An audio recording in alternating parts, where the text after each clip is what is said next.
السلام علیکم میری پیاری بہنیں، آپ سب خیریت سے ہوں گی انشاءاللہ۔ مولا آپ سب کو سلامت رکھیں، اپنے حفظ و ایمان میں رکھیں، آمین ثم آمین۔ آج میں آپ کو حضرت فاطمہ زہرا کی کنیز جناب فضہ کے مختصر حالات سے روبرو کراتی ہوں۔ جناب فضہ کون تھی، ان کا اصل نام کیا تھا، ان کی شادی کہاں ہوئی، وہ جناب فاطمہ زہرا کے پاس کیسے آئیں، انہوں نے کیا کیا کیا اپنی زندگی میں آپ کو سب بتاؤں گی انشاءاللہ۔ تو جناب فاطمہ زہرا کی کنیز تھی جناب فضہ۔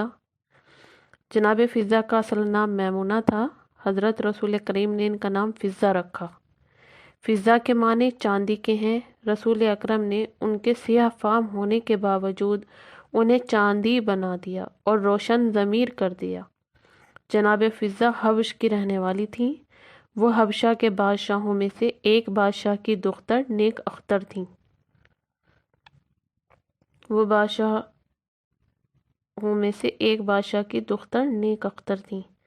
جناب فضہ اور ان کا فن کیا تھا؟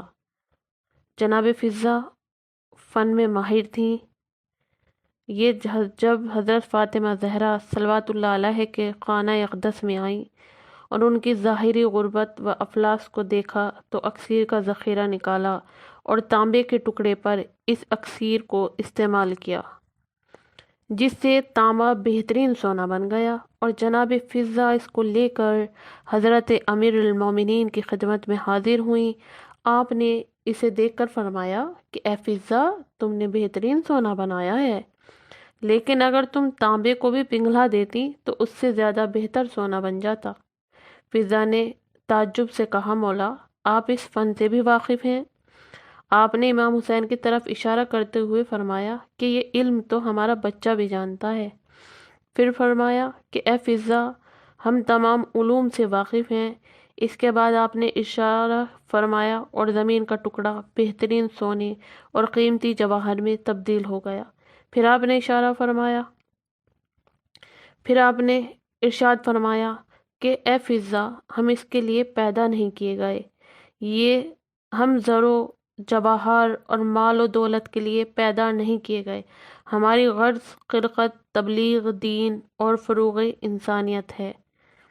اب اگر آپ جناب فضہ کی زندگی پہ روشنی ڈالیں، ان کے بارے میں سنیں اور پڑھیں، تو آپ کو جناب فضہ کی فن، ان کی شادی، ان کی اولاد، سب یہ آپ کو ان کا واقعہ، ان کی حدیث بہت اچھی لگے گی۔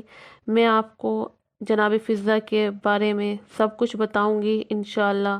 آپ کو جناب فضہ کی شادی کے بارے میں بھی بتاؤں گی، اور آپ کو جناب فضہ اور سورہ الحطہ کا بھی واقعہ بتاؤں گی۔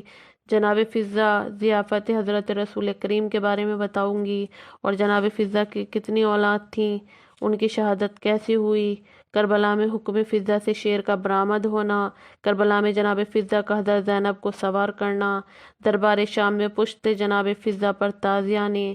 تو میں آپ کو مسلسل جناب فضہ کے بارے میں یہ ساری تفسیر، ان کی حدیث بتاؤں گی۔ تو انشاءاللہ آپ میرے چینل کو سبسکرائب کریں، لائک کریں، شیئر کریں، اور آپ کو جناب فضہ کے بارے میں اگلی مزید معلومات اگلی ویڈیو میں دوں گی۔